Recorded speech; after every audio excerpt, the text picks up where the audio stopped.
Daily Broadside, day 437. I hope by now everyone has seen the new slap fighting, power slap and ultimate slap, or whatever the two federations that govern this stuff. But I'm going to tell you what, these people are idiots. You want to talk about concussive neurological damage. This slap fighting is insane. If you don't know, it's two people, usually two very large people, who stand there and take turns slapping each other. Never usually goes past like 8 or 9 hits, and maybe less than that in some cases. And women do it too, that's really nice. And they just nail the piss out of each other as hard as they can without like swinging their hips or stepping into it. Just the power that they have. And it's usually these cornbread, strong men, all this kind of stuff. Like, have you ever split a tractor? First time I split a tractor, I had the equipment I needed. It was still a pain in the butt, getting it back together and taking it apart and all that stuff because everything is so heavy. But, if you call, Jake, the corn-fed country hoss down the road to come help you, he'll just lift the thing by himself. I'm getting ready to pull a motor this weekend out of a Volkswagen, motor and transmission that's transversely mounted. So I'm going to just pull it all as one. And I wouldn't need my engine hoist if I had Jake by. He could just go over there and just pick it off the car and set it down where I wanted it. But we're not all built with those kind of genetics.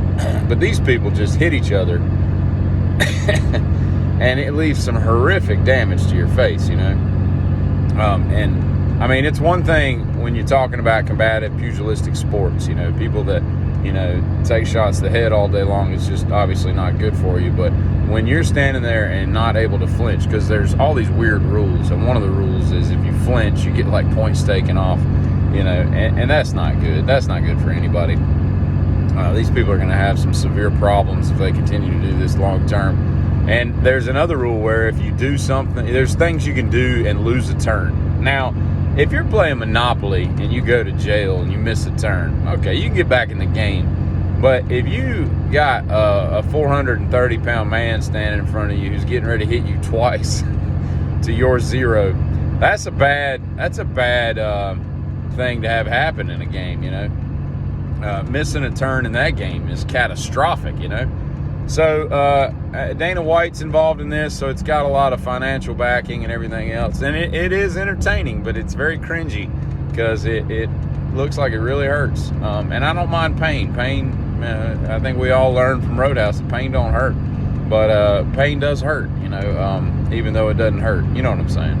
But pain goes away. Your memory is fleeting. You forget how bad some tattoos hurt until you go back and get another tattoo and you're like, why am I so dumb? But, you just deal with it. And then, like, the next day, you forget how bad and miserable that was. And, you're able to go do it again. And I guess that's the concept of slap fighting is, whatever. I don't know, man. There's a lot of crazy stuff going on, and that's one of them. That's for sure. I'm not a fan of flowers, but I do like pressed flowers in books. That's very satisfying, I don't know what the difference is. I don't know what you do with them after you flatten them, that's for sure. But they kind of look cool when you do that. I've never done it, but I've seen it done because I don't really have flowers in my house because I'm a dude. But yeah, if you want to endear yourself to small children, just give them money. I had a friend of my dad who always gave me $2 whenever I saw him. When you're 7 years old and somebody hands you $2, you're rich all of a sudden. I don't know what that equates to today's world. Maybe you got to give them a 5 spot. Let them hold Lincoln for a bit, but still, that's a nice way for them to remember you. And it doesn't cost you anything. Well, technically it costs you $5, but it doesn't cost you anything in the long term. You know what I mean? So yeah, I picked up a third trailer this past weekend. And I absolutely love it.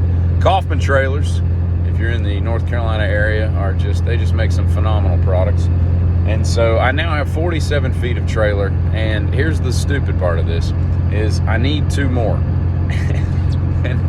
and I've got places to park them and everything. I was fortunate enough to buy a property with a huge driveway because I'm now at 7 vehicles and 3 trailers. And my dumb ass is thinking about getting 2 more.